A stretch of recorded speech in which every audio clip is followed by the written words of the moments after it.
Alright, this is Piglet. Let's start off with the key here. The top button will lock the van. Now that'll lock all the doors all the way around, the side and the back doors included. A second press sets the alarm, so always do that when you're leaving the vehicle. The middle button will unlock just the cab doors, and the bottom button unlocks the side and back doors. You're also going to need the driver's key when you fill up the diesel, which is on the passenger side. Just flip this open, driver's key in there, anti-clockwise, and off it comes. Alright, let's step inside now. Pull the handle firmly and slide to the right, and it'll lock in place. And just inside the door here you'll see a pack of guides, which is everything I'm going through now, along with a checklist of things to do when you arrive at a campsite, before you leave and before you set off to drive. Just above that there's a 3-pin socket. You'll see a few of these around the van. Now they only work when you're hooked up, and they'll provide 240-volt power. There's also a small control panel here. The middle button will deploy the electric step, and it's the same button to put it back in again. And if it's dark, you want a bit of lighting, and that's this top right button, and that'll turn on some basic lights inside so you can see your way to the main control panel. So here is that control panel. We can see that it's powered on here, and one of the 3 light switches is on. That's the one we turned on as we came in. It's the main lighting. Also on here is a button on the left. Now that operates the lighting under the cabinets here, and it also provides power to the bathroom light, but when you come in you've got to turn it on by pushing this little blue button here. And coming back to the control panel, the middle one here seems to do nothing. However, what it does is it provides power to 2 ceiling lights up here. To turn those on you've got to push the little black thing in the centre there, and then you have power, and there's one above the bed as well. Now while we're on lighting, there is a switch under the bed on the left hand side which operates the light inside that cupboard there, and on the right hand side there's another switch here which operates the lighting in the 2 cupboards on the right hand side. And above the bed there are 2 reading lights, and you can see that there's a small switch just there for each of those as well. Whilst we're up here, you've also got USB socket up here for your phones. So back at the control panel, the middle button here, that turns on the water pump. So if you want any water flow at all to the basins, the shower or the toilet flush, you've got to turn on that water pump. And when you're done with needing water, do be sure to turn it back off again. The left hand side is an information button, and that shows you the state of charge of your batteries and also the level of water. So the top one is your water level, the middle one is your engine battery, and the lower one is your leisure battery. Also up here you'll see a little plug symbol. That's indicating that the hookup is in and working. And all of these other 3, the 2 across the bottom and this one on the right, they don't do anything at all. When you leave the vehicle you want to turn off all the power, and you just do that by pushing this power button. That'll turn off everything except for the fridge. This is the heating and hot water controller. So to wake it up you just push the button here and you get a display. Now you can see a line there. Above the line, when symbols appear there, that tells you that the heating and hot water are on. So if it's blank it means they're both off. So you can see this symbol is flashing here. Let's push it again to wake it up. That one is the heating thermometer inside the van, and if I want to select the heating I just make sure that's flashing and then push that button, rotate to the temperature that I want, push the button again, and now you can see symbols above the line. The flame symbol indicates the heating is on, the gas bottle means it's working off gas. On this van heating and hot water only work from gas, not from hookup. Now in a moment that flame symbol will start flashing, and that will indicate that the boiler's firing up and going to your target temperature. Once it goes solid it means it's reached the target temperature, and if you're too cold or too hot still you can just adjust the temperature and push the button again. When you want to turn the heating off, push that button, rotate to off and push again. Next to it is hot water, so to select that we rotate this button until the hot water symbol is flashing, push, and you've got 2 settings here. Rotate for eco, which is warm enough for most people even in the shower, but if it's not you can choose hot. Choose your setting, push again, and now we can see above the line that the hot water symbol is on. Gas bottle again indicating it's heating on gas, and again in a second that symbol above the line will start flashing, meaning it's working up to your target temperature. Once it gets there, it'll stop flashing, and that's how you know that you're ready to have a shower. There you go. So when that goes solid, your water is reaching target temperature. Same thing to turn it off. Select the hot water symbol, push the button, rotate to off and push, and that's now all off. Now, if the boiler's not happy, it'll come up with an error code, and there are two common ones you'll see. 507, that means that the gas supply is not working. It's most likely that you've been driving, you've pulled over, turn the heating on. Have you remembered to turn the gas on at the bottle? That's the first question. If you have, probably still come up with this error because it can't pull the gas through to the boiler. So to fix that, what you do is you light the hob and let that run for just 30 seconds or so, and that will pull the gas through. Now you have to tell the boiler that you fixed the problem, and to do that, push the button, go to home. That's cleared it on its own. Now if it didn't clear it, then what you have to do is to go around to the triangle symbol that you saw just here and push the button again. I'll show you that now. Okay, so usually it will clear itself once it finds the gas, as we just saw, but sometimes it doesn't, and the error code remains on the screen. 507 and 517 mean the same thing, by the way. It just means it can't find the gas. So you can see that warning triangle just above the round button.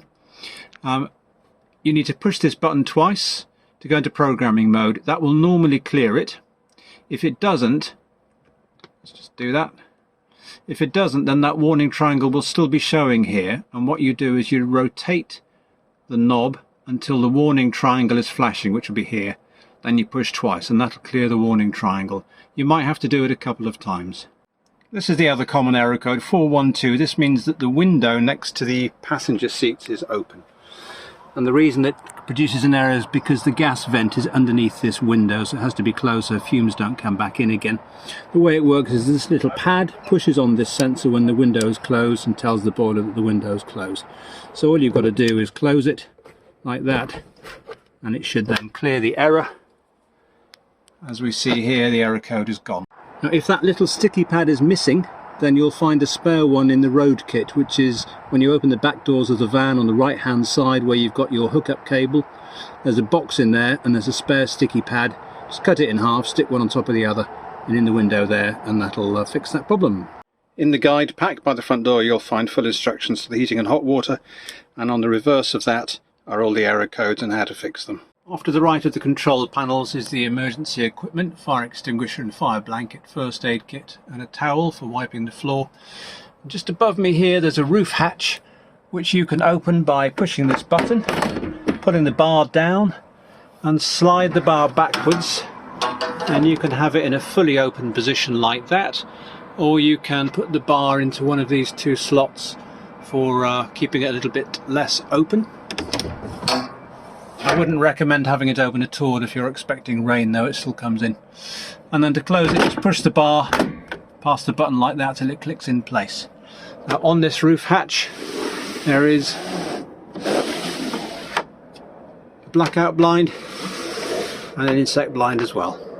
Now the windows can be opened. There's two in the back doors and then there's two in the side doors. And you see this little orange button here, you've got to push that before you can turn the handle.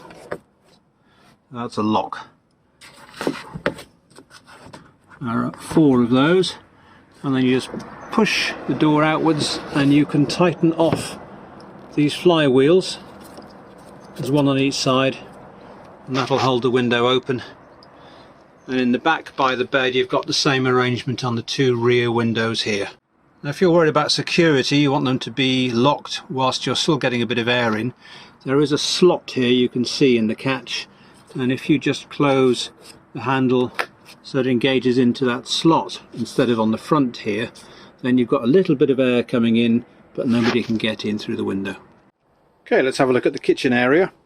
Underneath this cover you'll find the hob, and to light that push the button anti-clockwise and now push it in and keep it held in. That'll release the gas, and then push this sparker button here and that'll light the hob.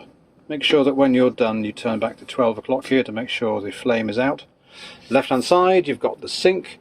To get water flow you just lift this and you go that way for cold, that way for hot, and you can also lift this tap out of the way to give you a bit more working space as well.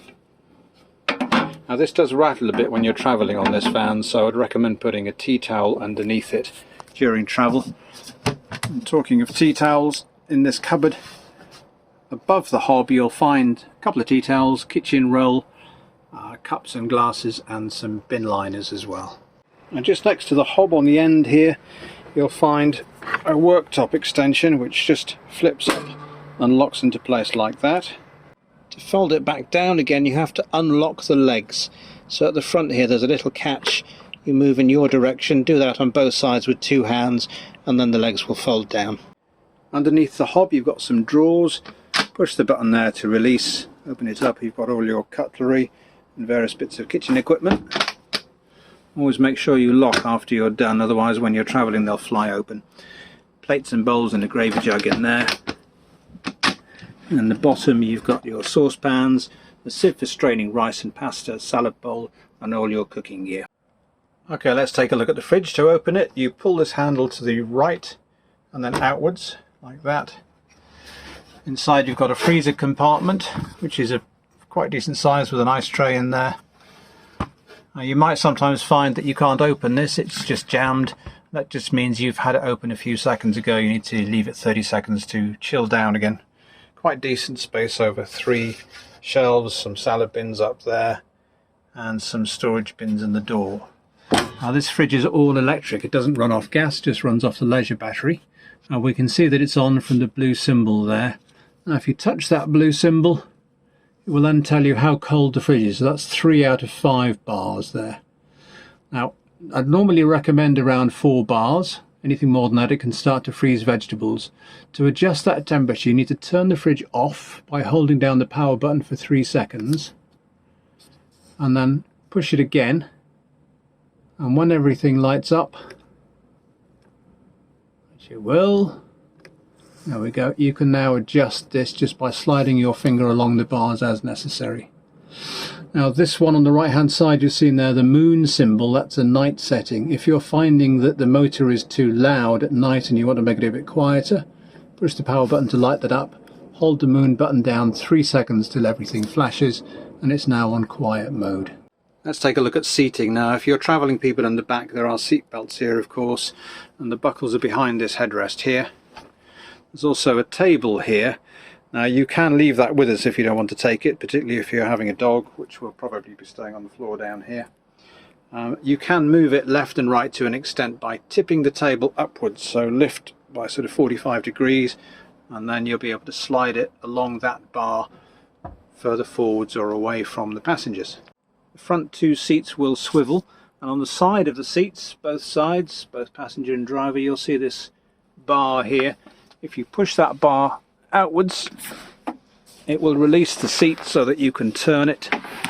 Now what you might find is that it hits the table here, so you can either move the table further backwards or move the seat forwards, and the bar for moving the seat is here, that stays at the front.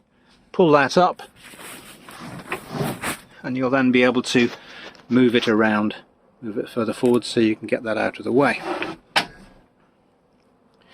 Now while we're here you'll see that the armrests have a ratchet here which is for adjusting the height of the armrest, very comfortable when you're driving. So the table can be removed from the inside of the van and put on the outside on this bar down here. What you do is you put it on at 45 degrees, make sure it's locked in place, and then lower the table and you've got somewhere outside for your drinks. Okay, let's take a look inside the bathroom now. So you've got a wet room here, the toilet on the right hand side. Now to use the toilet all you do is you lift the lid of course, and you'll see that there's a valve in the bottom there, and what you need to do is to open that by pulling this lever towards you, and that opens up the valve. You can put toilet paper down here and you'll find some in the cupboard under the sink, and then when you're done, if you push this blue button for a few seconds it will just flush some water around as long as you hold the button. Now on the left hand side you'll see 2 other lights here. They indicate how full the toilet cassette is. The first light comes on when it's half full and the top light comes on when it's completely full. Now to clean the bowl you'll need some antiseptic wipes, and you'll find those just opposite you there, and Those need to go into the bin bag outside, of course. And then once you're done, of course, don't forget to close the valve by pushing that back up again and closing the lid. And there we are. Now there is a shower mat just down here for when you're stepping out. The shower works from the basin here, so it just pulls out on a cord here. And then to turn the water on, you just push this upwards. As long as your water pump is running, you'll get water. Hot is that way, cold is that way. Now with motorhoming, you've got limited water available, so if you shower like you do at home, you'll run out quite quickly. So what you need to do is to shower like you'd wash a dog, so you wet yourself down, turn the water off to save it, lather up and then rinse off at the end. This tap does have two modes. This is the sink mode, the shower. You pull this silver thing downwards and it goes into shower mode for you. There is a shower curtain here, so when you're using the shower, what I'd recommend is that you do use that. It just unfolds like this. There's a bow there to undo, and it slides along this rail at the top. And it just covers the door so that the door doesn't get wet, and also if your towel is hanging on this hook, that stays dry too. Now just a word on ventilation. In these camper van bathrooms, it can get quite humid and you can start to get problems from that if it's not properly ventilated. So I do recommend just after or during your shower that you do open this window so you've got ventilation, and perhaps leave it open in the vented position all the time, that slot that we saw earlier on. And also the shower tray, if it's wet, after you've used it, just leave it dangling down so it has a chance to dry out rather than tying it up straight away. Now when you want to get into bed, you're going to need this ladder, which is just strapped onto the side using this elastic. So we undo that and pull the ladder out. That'll just make it much easier to hop up into bed. When you put the ladder back, you're going to need to make sure that these rubber pieces are facing the cabinet so it doesn't bang around too much, and you've got it this way around so that the strap will go around that leg. So looking from the back of the van underneath the bed, you've got levelling blocks. If you're parked on unlevel ground, you can use these big wedges to drive up one or two tyres and level you off a bit. You've got storage boxes, maybe useful for food items, bottles, things like that. On the right hand side there is a cabinet which contains a dustpan and brush, your water filling hose, a funnel and a collapsible jug just in case you can't get close to the tap because it's waterlogged or what have you, it might be muddy. And then you can carry water across manually and load it through into the tank using the funnel. There's a long hookup cable and a box at the back which contains a washing line and pegs in case you want to dry anything outside.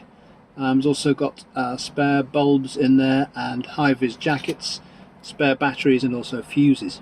The cabinet on the right, that's your gas cupboard. So to open these, you flick open both of these catches here.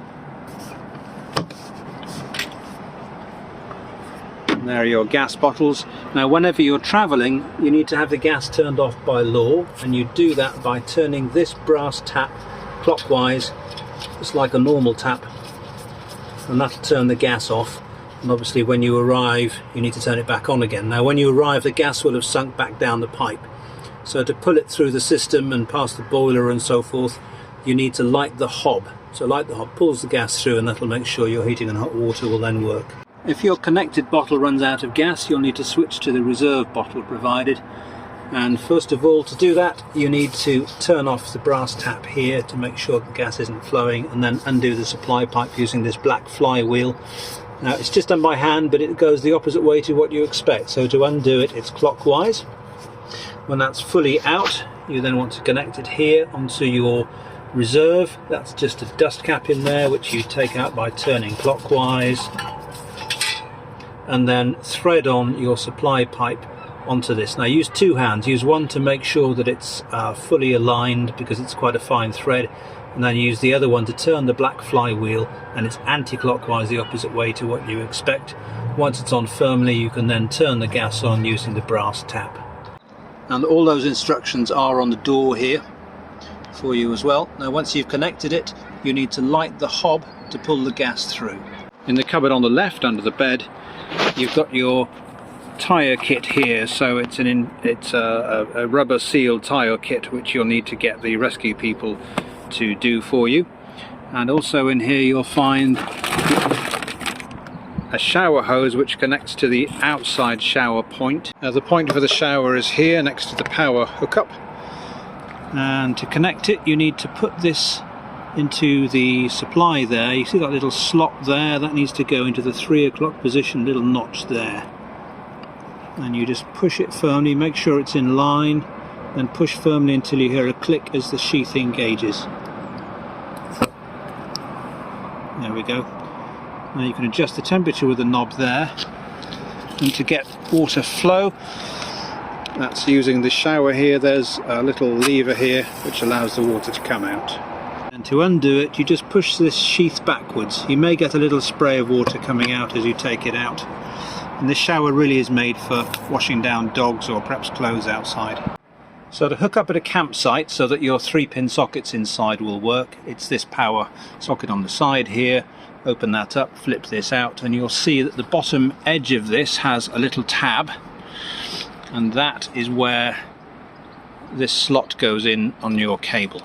Now as you put the cable in, you want to open up the cap 90 degrees, and then that slides in over the top of the van end. Push in until you hear a little click. That click is this tab on the cap engaging with that little notch there. That's just to make sure that it can't pull out by mistake. And when you want to unhook, you need to lift that to clear that tab, and then pull out, tuck that away and close. Now one hint that's a really good idea is once you've hooked up, drape the power cable over the driver's mirror before you take it off to the campsite supply, and that will make sure that you don't accidentally drive off with the cable still connected. So you're going to need to fill up with fresh water at every possible opportunity, and you use the black key to open the filler here. Just put it in, turn 180 degrees anti-clockwise, and then twist this cap off. It can be quite stiff, so you might have to give it a lot more force than that, but don't worry, you won't break it. And then you take your hose pipe and put it in. You're going to a good 6 or 8 inches in there, and you can feel it gripping the hose pipe there, and then just go and turn on your water supply. Now when the water tank is full, you'll first of all hear it draining out through the bottom here, and then at one point, as it keeps filling, it'll start coming out of the filler. And you just turn off the water at this point and remove the hose. So to access the toilet cassette, first you need the black key in here. Push both the buttons, grab the edge of the door and let it drop down. And to remove the cassette, you need to pull up this tab here and then pull on the handle, and the cassette just comes out like this. Now we need to take this cassette to the black waste point. You can either carry it like this, or using the end handle, or you can drag it along the grass by putting this handle down slightly so it unclips, and then dragging it like this. Okay. So take the cassette across to the campsite's black waste point or to the public toilet, and when you get there, you're going to open up this, take the cap off, put this somewhere really safe so it doesn't go down the drain or get lost, and then pour out into the drain whilst pushing this button at the top here. That's a vacuum breaker, so it'll let some air in. Here we go.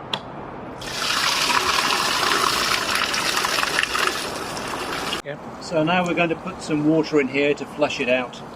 To do that, pull back this cover, turn this knob to open the valve, put some water in, fill it about 1/3 or so,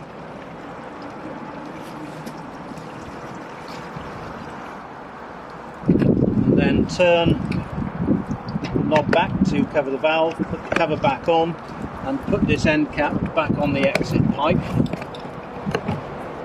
and give it a little swill around like this, and then empty it back into the black waste point by taking off the cap, and again, just like before, pushing the button while you pour it away. In the back of the van, the left hand side in this cubby, you'll find the water and toilet chemicals we need, along with a beaker and some gloves which you should wear when you're doing this for real.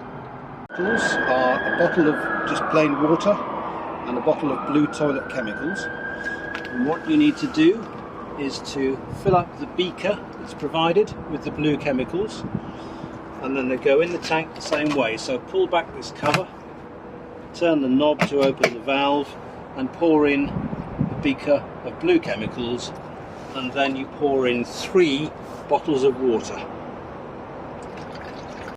So then we're going to close the valve like that and then slide the cover over, and the indented bit goes towards the back of the cassette. Once that's in place, just slide it into the drawer. Make sure the handle is properly recessed, just to push it down. Push in place, close and lock.